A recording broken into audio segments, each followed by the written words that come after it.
Oke, izin saya mulai. Bismillahirrahmanirrahim. Assalamualaikum warahmatullahi wabarakatuh. Waalaikumsalam warahmatullahi wabarakatuh. Oke, Alhamdulillah ala kulli hal wassalatu wassalam ala Rasulillah Muhammad sallallahu alaihi wasallam. Oke, jazakumullah khairan kasiron ya bihudurikum ya, ahlan wa sahlan ya talamid ya. Oke, haya naftati hadal majlis bikiroati basmalah. Bismillahirrahmanirrahim. Bismillahirrahmanirrahim. Mudah-mudahan dengan basmalah tadi ya hadir kelancaran dan keberkahan dari Allah Subhanahu wa taala. Amin. Terima kasih untuk hadirannya. Pada sesi ini nanti kurang lebih 30 menit presentasi dan diskusi dari mahasiswa, kemudian review dari saya ya.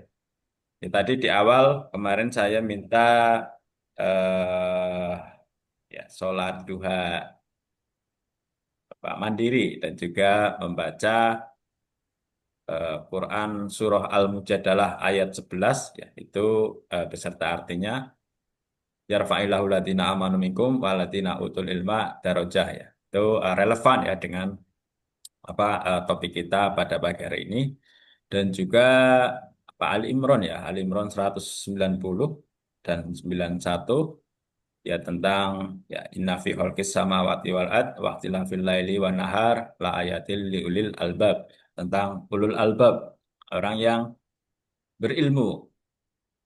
Siapa? Alladzina yadhkurunallah qiyaman wa qu'udan wa ala junubihim wa yatafakkaruna fi khalqis samawati wal ard rabbana ma khalaqta hadza batila.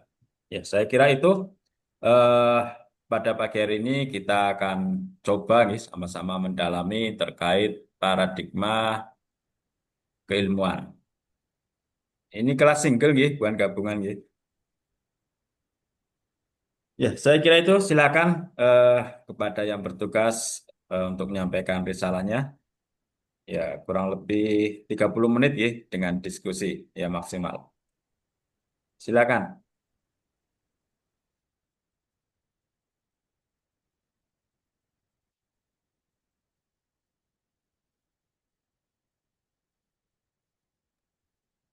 Bentar Pak, lagi buka laptop. Siap, siap.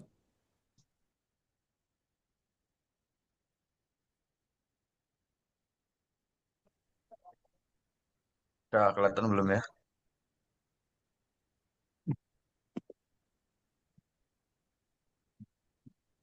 Sudah nampak. Oke, sebentar Pak.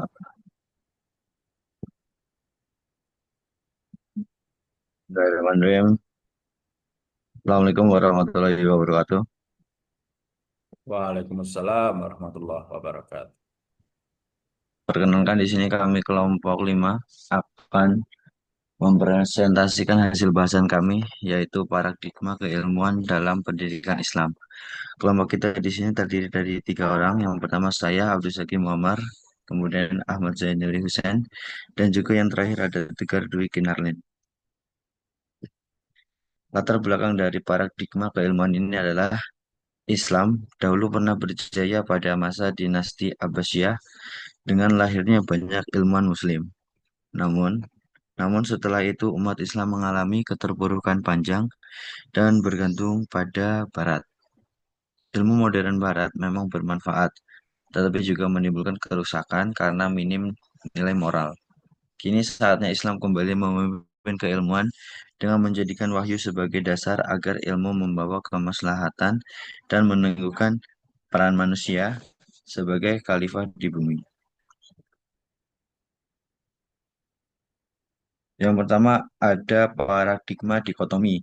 Ciri-ciri dari paradigma dikotomi itu sendiri adalah yang pertama pemisahan pendidikan antara ilmu agama dan juga ilmu umum. Yang kedua, ilmu agama atau fikih dipandang sebagai mahkota ilmu dan juga lebih utama. Tiga, ilmu umum dianggap sekuler. bahkan dicap ilmu kafir yang menjauhkan dari Tuhan. Yang keempat, madrasah dan sekolah memisahkan mata pelajaran umum dengan agama. 5. Pendidikan tinggi Islam memisahkan fakultas agama dan juga dengan fakultas umum. 6. Kelembagaan dikuasai ulama fikih sehingga ilmu lain termarginalkan. 7. Jurang pemisah antara ilmu dan agama semakin lebar, menyebabkan kemunduran ilmu pengetahuan. Kemudian yang kedua ada paradigma islamisasi ilmu. Ciri-ciri dari paradigma islami ilmu itu sendiri yang pertama ada kritik terhadap ilmu barat yang sekuler dan mengabaikan wahyu.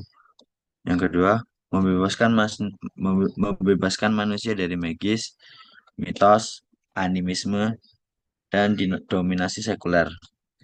Yang ketiga, mengislamkan konsep-konsep dasar ilmu seperti manusia, din atau agama, ilmu, hikmah, adil, dan universitas.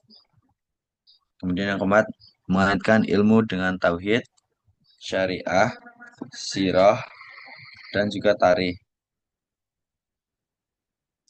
Kemudian yang terakhir ada melahirkan disiplin ilmu Islam, sains, ekonomi, psikologi, dan sosiologi. Yang ketiga ada paradigma pengilmuan Islam. Ciri-ciri dari paradigma keilmuan Islam atau dari Kunto Wijoyo, yang pertama kritik terhadap islamisasi ilmu karena cenderung memaksakan wahyu pada realitas historis. Yang kedua, mengusung paradigma baru, pengilmuan Islam, bukan islamisasi ilmu sendiri. Yang ketiga, berangkat dari teks ke konteks, ilmu dipahami sesuai realitas, lalu dihubungkan dengan wahyu. Yang keempat, menggunakan dua metode utama, integralisasi antara ilmu dengan wahyu, dan juga objektifikasi ilmu untuk semua.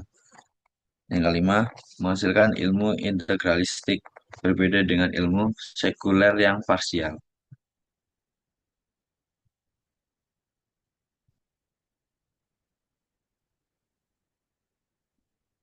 Dan selanjutnya akan dijelaskan oleh Saudara Husen.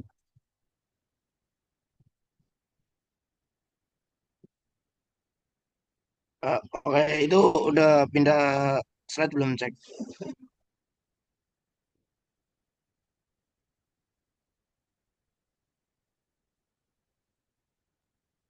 Zaki, suaraku dengeran nggak? Wih, Itu Terdengar. slide, udah. oh, oke. Yang selanjutnya ada yang keempat itu paradigma integrasi ilmu. Ciri-ciri paradigma integrasi ilmu itu ada yang pertama menolak pemisahan antara ilmu agama dan ilmu umum.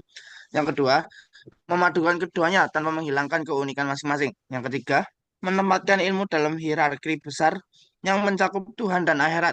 Yang keempat, berbeda dengan islamisasi ilmu, tidak menyeleksi atau menyingkirkan ilmu tertentu.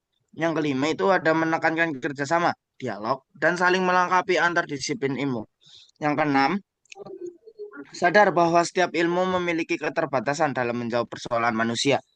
Bisa dilanjut, Mas Aki? Nah, perbedaan mendasar antara paradigma. Di sini ada dikotomi ilmu dan islami ilmu. Nakwib al atas. Dari dikotomi ilmu dulu. Yang pertama itu memisahkan ilmu agama dan ilmu umum. Yang kedua, ilmu agama dianggap utama. Ilmu umum sering dipandang sekuler atau kafir. Eh, yang terakhir dari dikotomi ilmu itu ada dampaknya. Jurang pemisah dan kemunduran umat Islam dalam penguasaan ilmu. Selanjutnya ada di bagian sebelah kotak kanan itu ada Islami ilmu. Yang pertama itu kritik terhadap ilmu Barat yang sekuler tanpa wahyu. Yang kedua, upaya mengislamkan ilmu dengan mengacu pada tauhid, syariah, syirah, dan tarikh. Yang terakhir itu ada melahirkan sains, ekonomi, psikologi, dan sosiologi Islami. Lanjut. Perbedaan mendasar antara paradigma pengilmuan Islam Kunto Wijoyo dan ada integrasi dari Amin Abdullah dan Ar-Mahdi Mazhar. Dari yang Kunto Wijoyo dulu. Yang pertama itu kritik pada konsep Islamisasi yang dianggap mensyahadatkan ilmu sekuler. Yang kedua, menawarkan paradigma baru dari teks ke konteks. Yang ketiga, metode integrasi ilmu plus wahyu dan objektivisasi objektifikasi ilmu untuk semua. Hasilnya itu ilmu integralistik bukan sekuler. Dari Amin Abdullah dan Ar-Mahdi Mazhar itu ada yang pertama berusaha menyatukan ilmu agama dan ilmu umum tanpa meniadakan keunikannya. Yang kedua, semua ilmu ditempatkan dalam hierarki besarnya mencakup Tuhan dan akhirat. Lalu ada menekankan dialog, kerjasama, dan saling melengkapi antar disiplin ilmu. Lanjut. Nah, di sini ada implikasi terhadap pendidikan Islam. Paradigma dikotomi ilmu implikasi. Yang pertama itu ada pendidikan Islam terpecah. Ada madrasah, agama, dan sekolah umum. Ilmu agama diposisikan lebih tinggi, sementara ilmu umum dianggap sekuler atau kafir. Akibatnya terjadi kemunduran penguasaan ilmu pengetahuan modern dan dalam dunia Islam. Paradigma Islam ilmu Nakwib al-atas, implikasinya itu kurikulum pendidikan Islam diarahkan untuk menyaring dan mengislamkan ilmu Barat, lahir disiplin baru sains Islam, ekonomi Islam, psikologi para tetapi membangun paradigma ilmu baru yang integralistik. Yang terakhir itu kurikulum diarahkan agar ilmu yang diajarkan kontekstual dengan realistis, bukan hanya teoritis. Ya, mungkin bisa slide selanjutnya dijelaskan oleh Mas Tegar.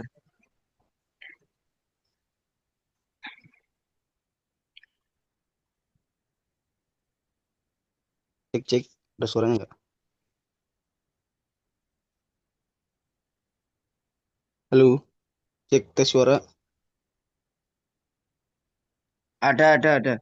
Oke, selanjutnya di sini ada implikasi terhadap pendidikan Islam. Ada dua, yaitu yang pertama paradigma pengilmuan Islam dari Kunto Wijoyo. Implikasinya yaitu pendidikan Islam menekankan integralisasi ilmu dengan wahyu serta objektifikasi agar bermanfaat bagi semua. Yang kedua itu ada tidak sekedar mengislamkan ilmu barat, tetapi membangun paradigma ilmu barat yang integralistik. Tiga, kurikulum diarahkan agar ilmu yang diajarkan kontekstual dengan realistis, bukan hanya teoritis.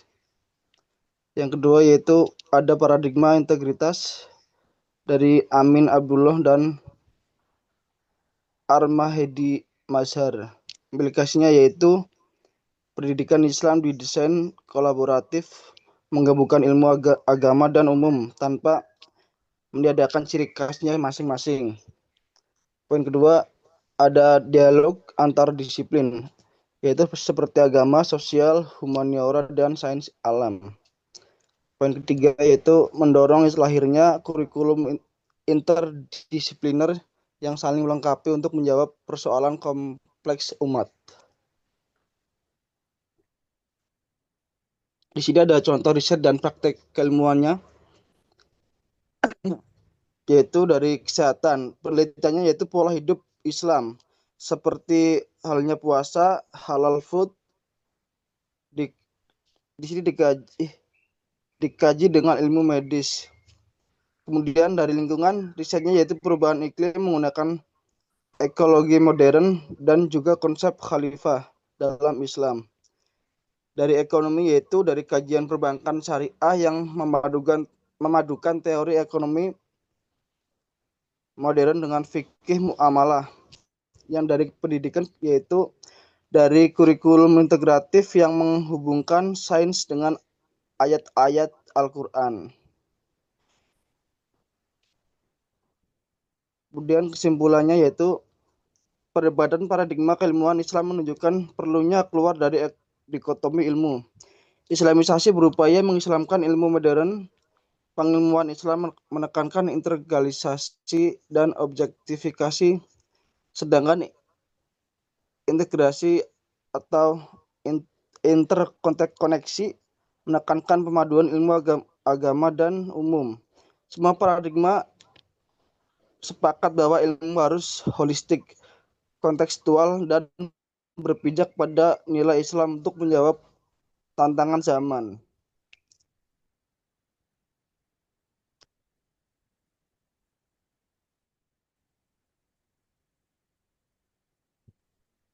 Oke, silakan dibuka Terima kasih. forum diskusi ya, 3 sampai 6 pertanyaan.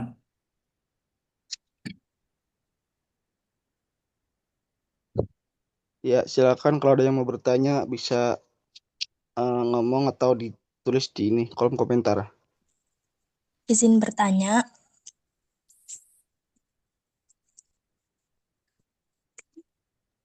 Silakan. eh, tadi kan dijelaskan terkait paradigma dikotomi, yang mana dikotomi ilmu itu kan memisahkan antara ilmu agama dan juga ilmu umum.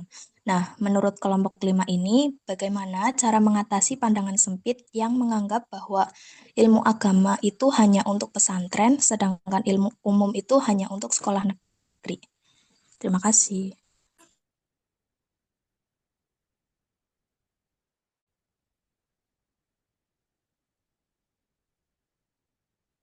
Coba, Mbak, siapa Mbak Rizka ya? Ulang, Mbak, coba. Bagaimana Mau saya cara ulang apa mau saya ketikkan ketik juga boleh? ya di kolom chat ya? Oke.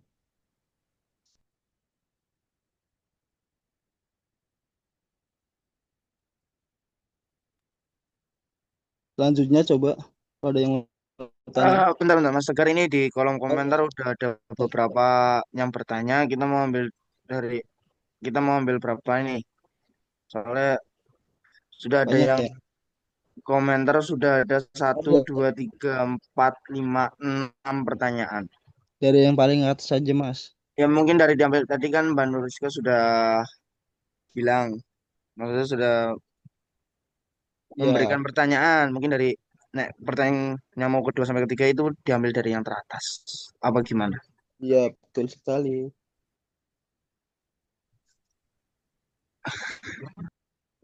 Ntar kalau ada yang mau tanya lagi, gampang.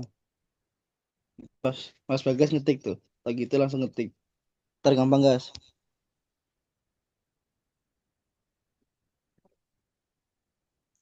Ntar ya. Diskusi terlebih dahulu ya, Pak. Silakan. Ya, prinsip semakin banyak diskusi semakin baik ya. Baik, Pak.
Cik, cik, cik. Aku mau nyoba jawab punya ini, Mbak siapa? Nuriska.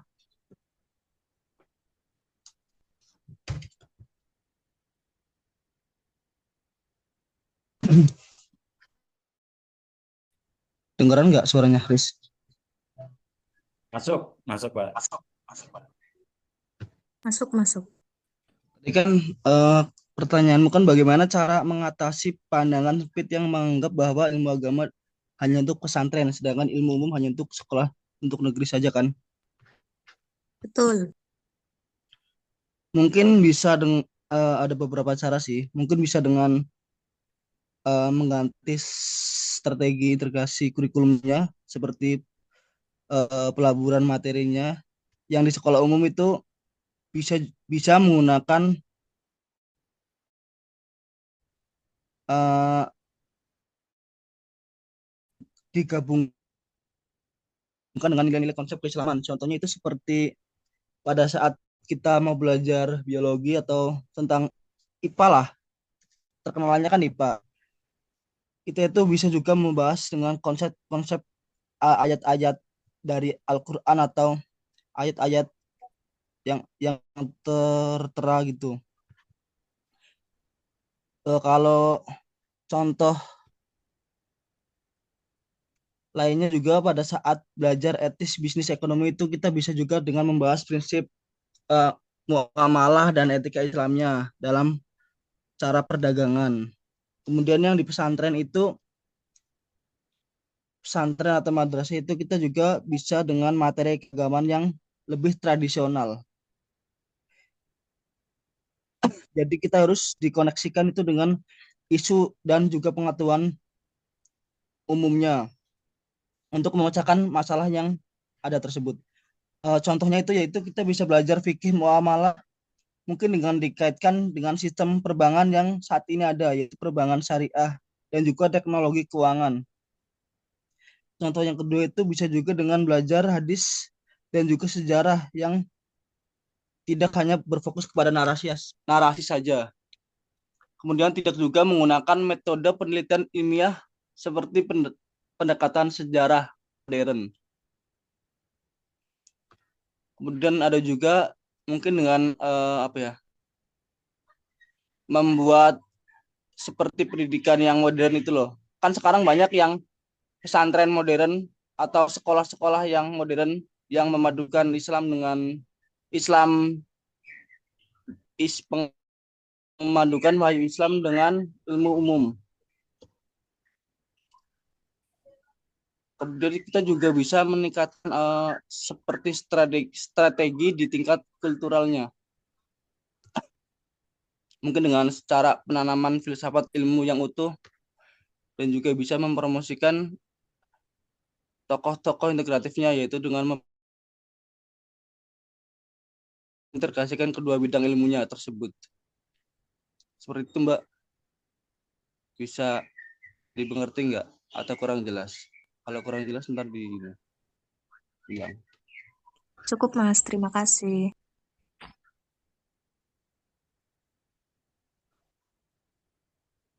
Oke. Selanjutnya, ntar.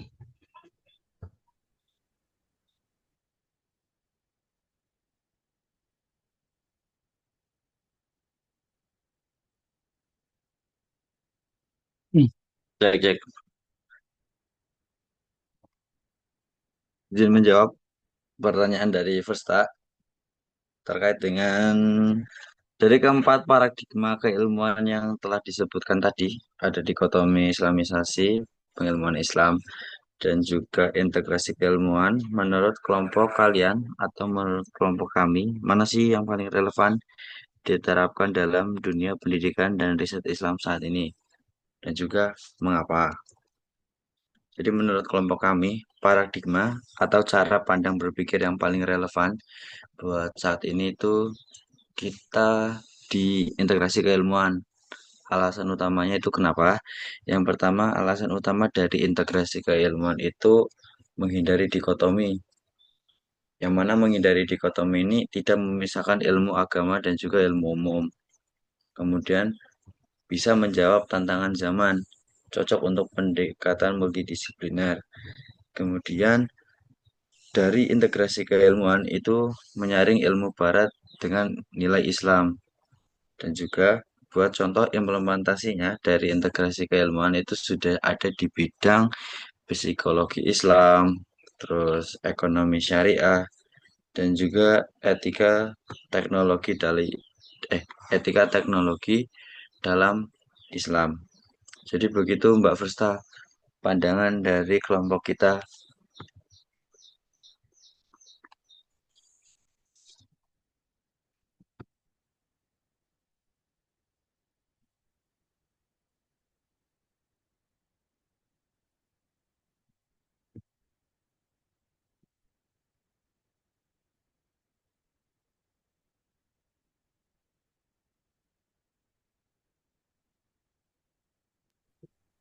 Ya, di sini saya mau menjawab pertanyaan dari Tias yang soalnya itu integrasi ilmu sering dipandang sebagai jalan tengah untuk menyatukan nilai-nilai agama dengan temuan modern dalam konteks perguruan tinggi Islam, khususnya Muhammadiyah. Bagaimana implementasi integrasi ilmu dapat diwujudkan secara nyata dan dalam kurikulum, penelitian, dan pengabdian masyarakat. Oke, di sini saya akan menjawab mungkin dari implementasinya dari kurikulum itu kita harus melakukan integrasi nilai Islam dalam semua mata kuliah melalui AIK. Jadi contohnya kayak di setiap mata kuliah kita kan juga ada yang berlandaskan dengan Al-Quran dan kita juga di matkul semester mata kuliah di semester 5 ini kita juga ada Al-Islam dan Kemuhammadiyahan. Terus ada etika profesi dan worldview Islam dimasukkan ke dalam disiplin ilmu modern. Lanjut ke penelitian itu implementasinya melakukan riset diarahkan untuk menggabungkan iptek dan nilai-nilai Islam. Fokus pada solusi bagi umat dan bangsa dengan pendekatan spiritual ilmiah. Terus ada yang terakhir itu pengabdian masyarakat. Implementasinya itu melakukan program pemberdayaan berbasis nilai Islam, kewirausahaan, kesehatan, dan pendidikan. Terus ada penerapan hasil riset yang berlandaskan AIK. Dari sini pertanyaan Mbak Tias apakah sudah terjawab? Nah, sudah, terima kasih. Ya, sama-sama.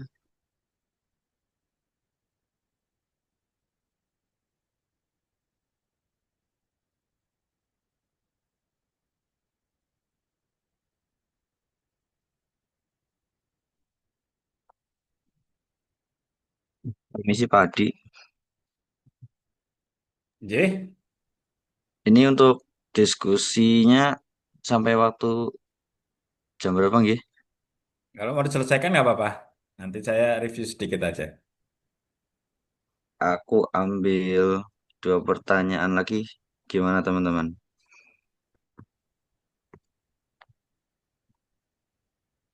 Nggih, siap.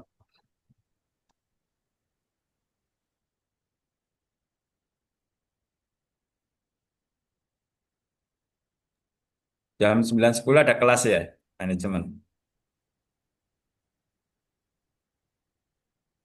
Atau free? Free, Pak. Free, oh iya. Ya nanti tambah sedikit nggak apa-apa ya. Free, Misal Pak. nggak selesai.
Oke, mungkin di sini saya akan menjawab pertanyaan dari Mbak Vidya.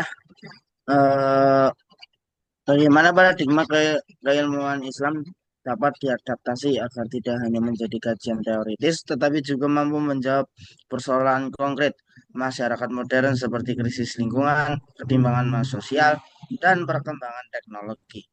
Oke, di sini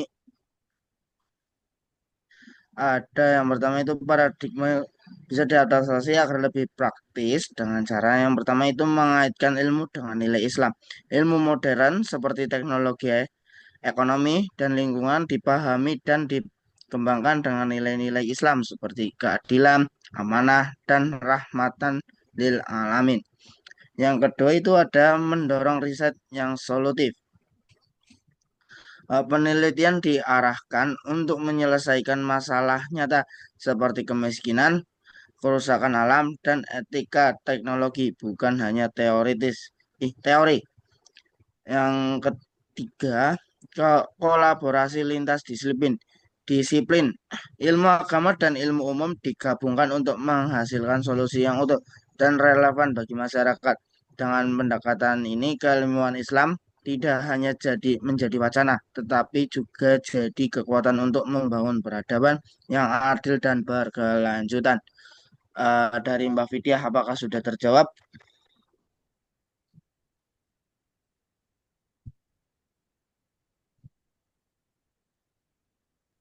Sudah, terima kasih. Oke, terima kasih.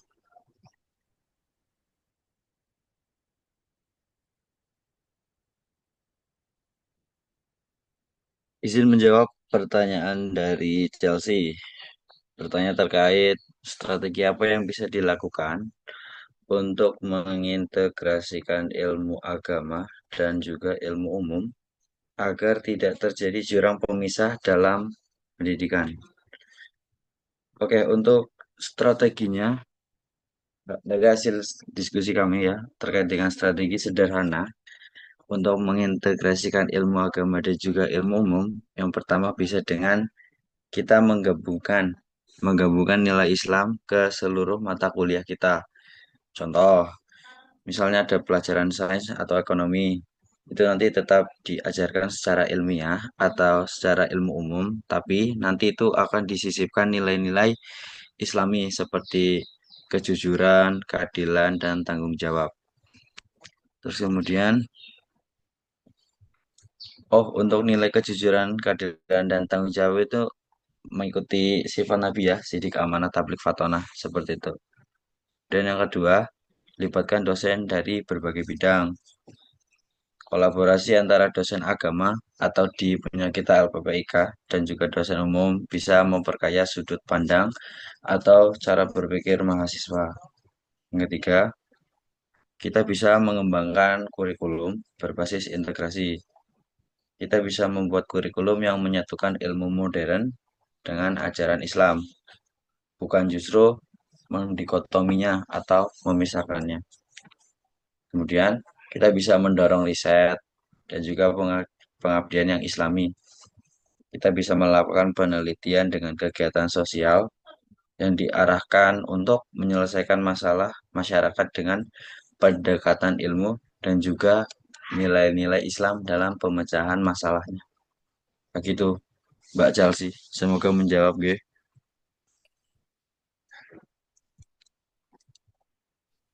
Ya, sudah, terima kasih.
Dari Bagas.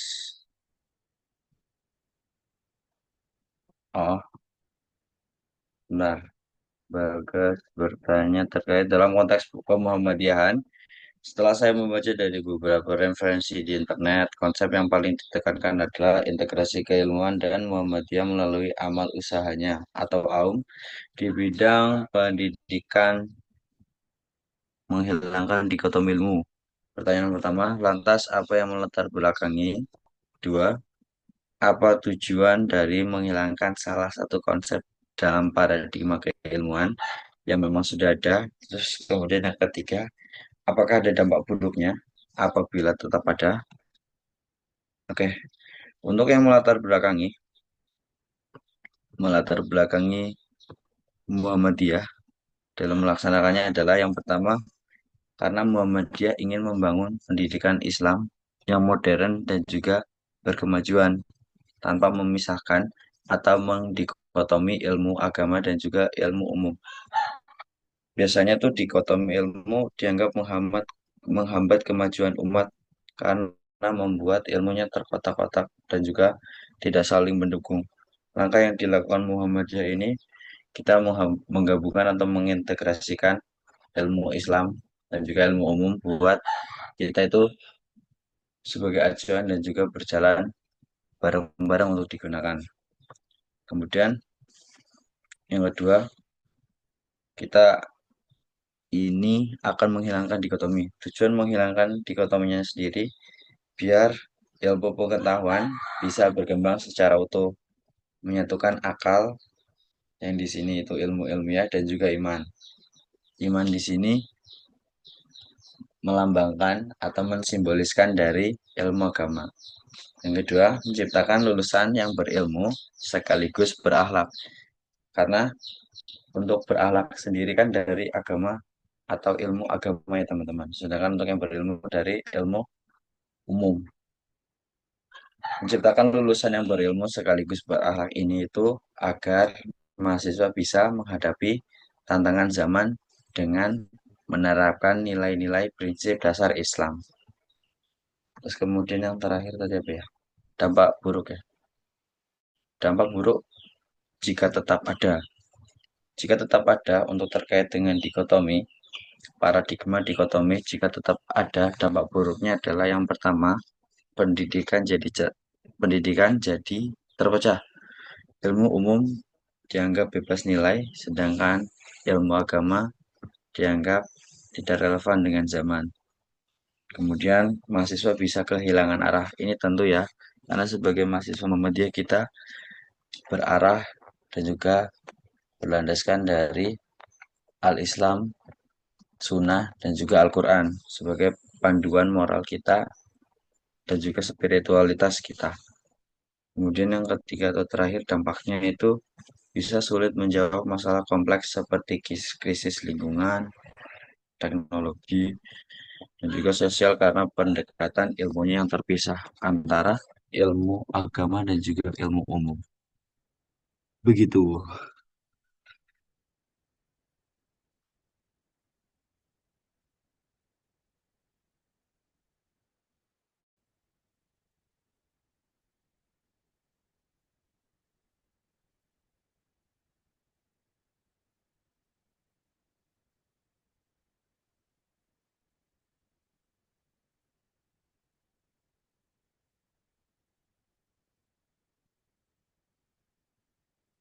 Satu lagi ya Pak Adi, ini dari Habibah kayaknya belum dijawab apa ya? JJ. Oke, sebentar Pak.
Saya coba jawab Mas, Mbak Bibah.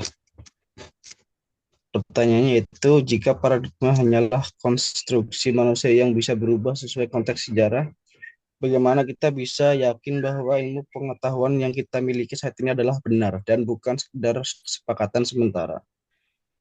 Di sini itu jadi ilmu pengetahuan itu bisa dianggap benar bukan karena mutlak tapi karena teruji atau rasional, dan juga ilmu di sini itu juga bisa bermanfaat dalam konteks yang saat ini. Meskipun paradigma itu berubah, mungkin ilmu tetap dinilai sah jika didukung oleh bukti dan logika yang bisa menjawab persoalan nyata. Jadi kebenaran ilmu bersifat sem- jadi kebenaran ilmu yang bersifat sementara dan terbuka terbuka untuk direvisi, tapi tetap punya nilai selama relevan dan bisa dipertanggungjawabkan. Jadi intinya, uh, ilmu yang saat ini tuh walaupun salah, walaupun bersifat sementara, tapi kan terbuka, bisa untuk direvisi.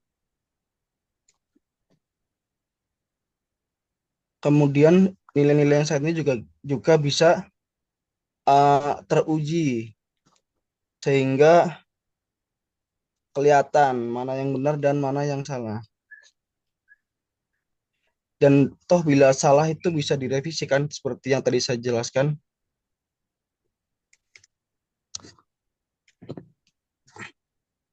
Kemudian kayak gitu doang, Mbak. Bisa jelas nggak? Jelas nggak? Oke, Kurang terima jelas kasih. di Udah jelas. Terima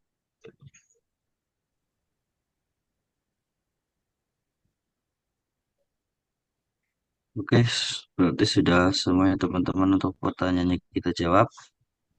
Sebelum aku kembalikan ke Padi, aku terima kasih kepada teman-teman yang sudah berpartisipasi dan juga aktif bertanya. Mohon maaf apabila ada kesalahan dalam penyampaian perkataan ataupun dalam menjawab masih kurang tepat atau keliru. Aku mohon dibantu untuk Padi bisa dikoreksi ya Pak dari kelompok kita. Untuk presentasi aku tutup. Wassalamualaikum warahmatullahi wabarakatuh. Waalaikumsalam warahmatullahi wabarakatuh. Baik, kita berikan aplaus ya. Oke, thank you very much for Mas Syaki dan kawan-kawan buat jadi host ya. Dan juga teman-teman ya yang menyampaikan pandangannya, nah, saya kira kritis ya. Tadi baik ya, pertama diawali eh, dari informasi di internet ya. Ya kalau era sekarang kan AI ya seperti ChatGPT itu bagus ya. Jadikan ChatGPT itu teman diskusi kita. Malam-malam apa diskusi, kejar terus ya. Ini diskusi kita dengan ChatGPT. Kalau dia memberikan jawaban, kita tanya, ini sumber rujukannya mana ya? Daftar pusakanya dari mana seperti itu. Itu bagus. Eh, dan cepat ya, cepat bagi kita untuk mengasah, mengasah diskusi dengan ChatGPT. Ya, kalau nggak ada teman ya, saya diskusinya dengan ChatGPT ya, ketika di kampus ya dengan dosen seperti itu, atau dengan buku yang kita baca, kita aja diskusi. Saya kira secara umum terjawab dengan baik ya, artinya Mas Zaki dan kawan-kawan sudah bisa menangkap apa ya, spiritnya itu ya, spirit dari paradigma keilmuan ini, apa benang merahnya itu ya. Izin share screen ya. Tadi saya revisi kok ada MKCH-nya.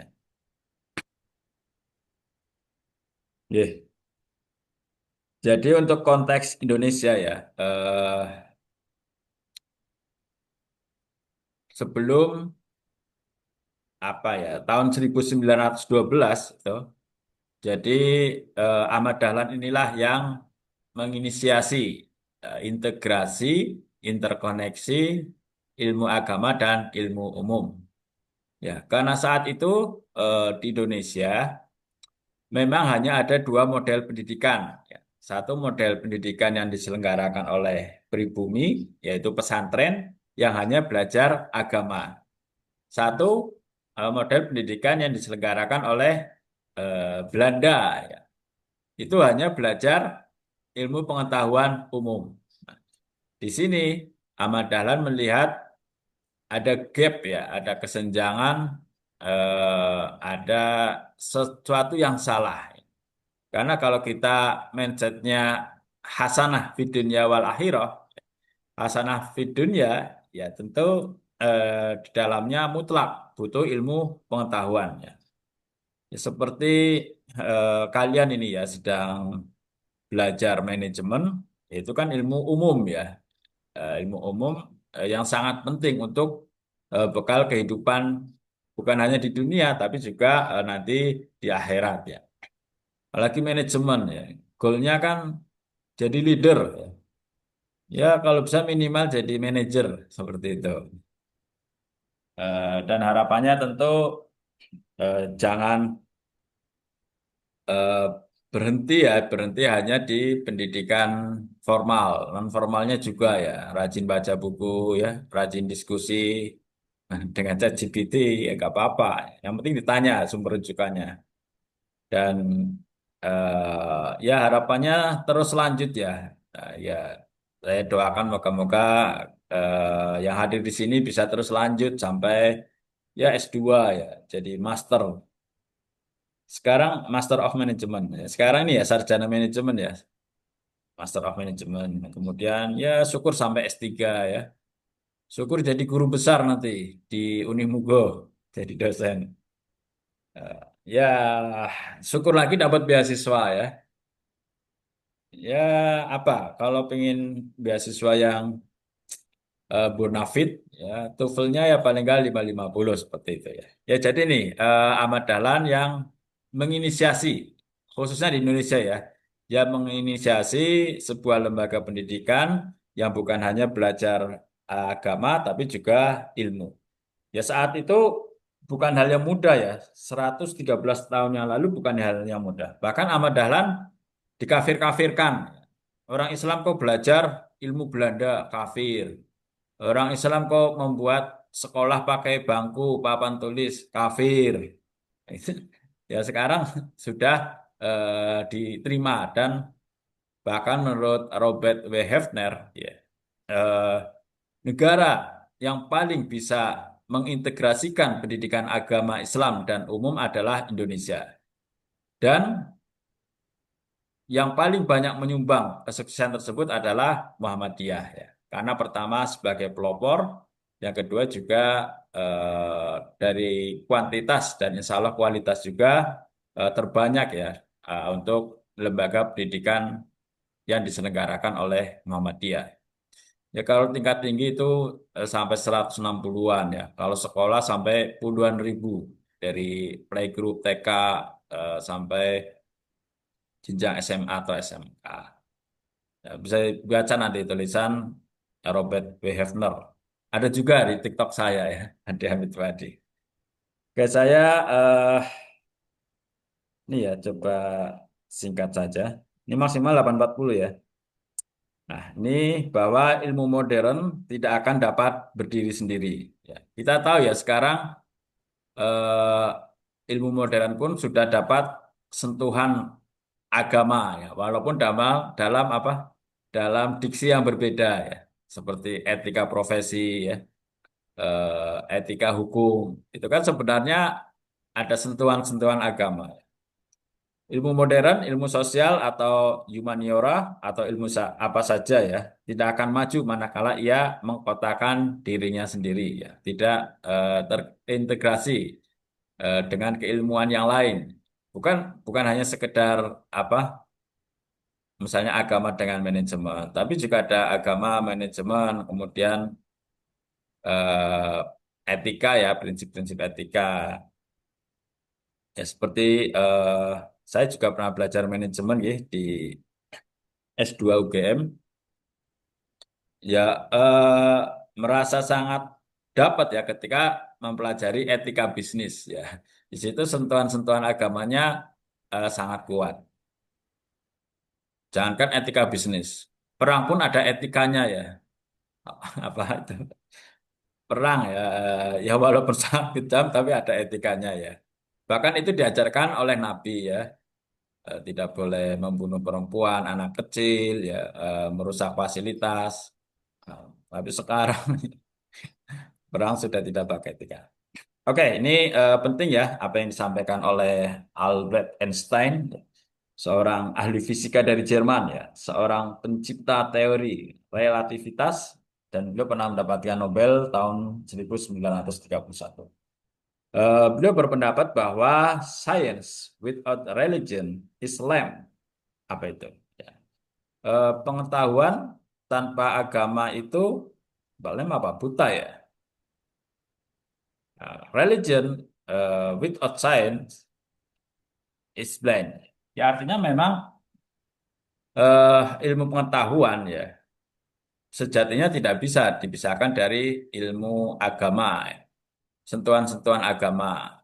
Ya bahkan yang mengaku apa ateis pun itu ya seperti RRC itu ya, China atau Korea Utara itu sebenarnya eh, dalam mereka menyelenggarakan negara banyak sekali bahkan sangat kuat sentuhan agamanya. Bagaimana sangat tegas dalam menghukum koruptor misalnya kan. Indonesia yang kemudian dikatakan negara mayoritas Islam, bahkan dikatakan negara paling religius ya karena apa?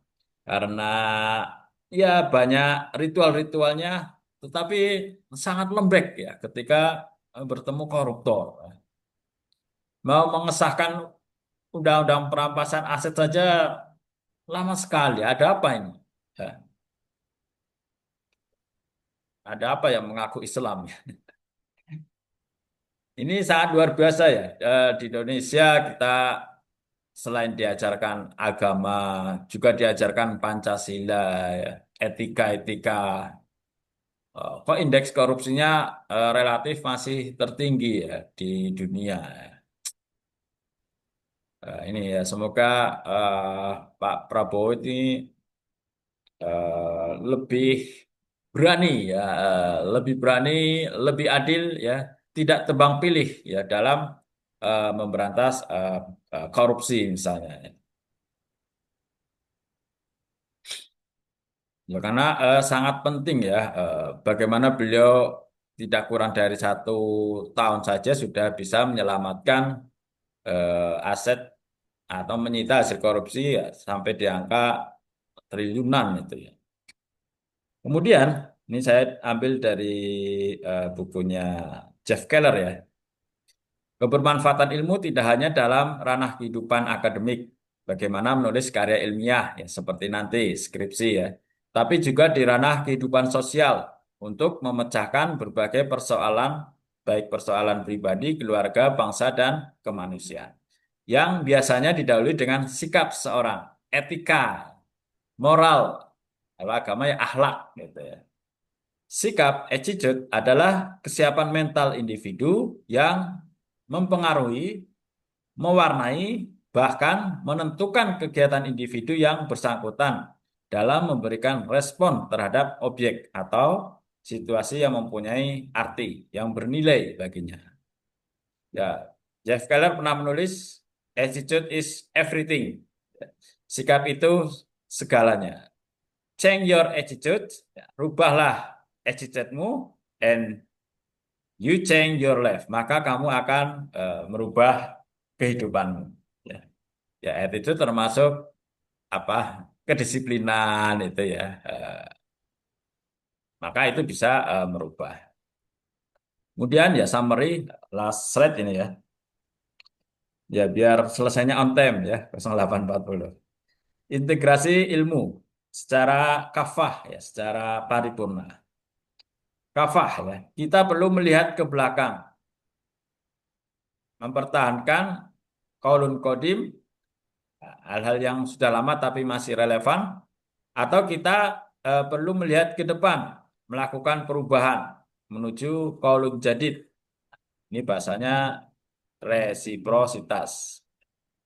Ya tadi ketika ada diskusi seberapa kita mempercayai ilmu sekarang, ya ilmu sekarang yang sedang kita pelajari ke depan bisa jadi sangat tidak relevan. Ya. Dulu ketika saya ujian tesis master manajemen di UGM, ya begitu yang Pak Dekan sampaikan ya, ilmu yang kamu pelajari sekarang ya sudah selesai ya ke depan bisa jadi tidak terpakai. Tapi yang kita bekali kata beliau prinsip-prinsipnya ya nilai-nilainya. Itu yang tidak akan lekang oleh zaman ya. Nilai-nilai kejujuran dalam manajemen, etika ya, keadilan itu tidak akan lekang. Yang lekang kan hanya teori teknisnya ya. Ya, bahkan sekarang seperti apa? Misalnya balance scorecard itu kan bisa kita adopsi, bukan hanya untuk mengukur kinerja perusahaan secara profitabilitas atau finansial ya, tapi juga dari aspek etika ternyata bisa. Ilmu bukan hanya untuk ilmu ya, science for science. Ilmu harus memberi manfaat. Ya, kalian belajar manajemen harus bisa memberi manfaat untuk keluarga, bangsa, dan kemanusiaan. Ya. Science for family, ilmu untuk keluarga. For nationalism, ya, untuk negara, bangsa, dan humanisme untuk kemanusiaan. Saya kira itu yang dapat saya sampaikan. Saya kira cukup, nggih. Terima kasih sekali lagi Mas Zaki dan kawan-kawan atas presentasinya. Sangat baik ya mengutip Kunto Wijoyo dan Amin Abdullah. Itu dua tokoh Muhammadiyah, ilmuwan Muhammadiyah ya, yang sangat luar biasa. Seorang filsuf juga ya, seorang filsuf. Oke, haya nahtati hadal majelis biqiraati hamdalah. Alhamdulillah. Alhamdulillah. Alhamdulillahirabbil alamin. Jazakumullah khairan kasiron. Wassalamualaikum warahmatullahi wabarakatuh. Waalaikumsalam warahmatullahi wabarakatuh. wabarakatuh. Waalaikumsalam warahmatullahi wabarakatuh.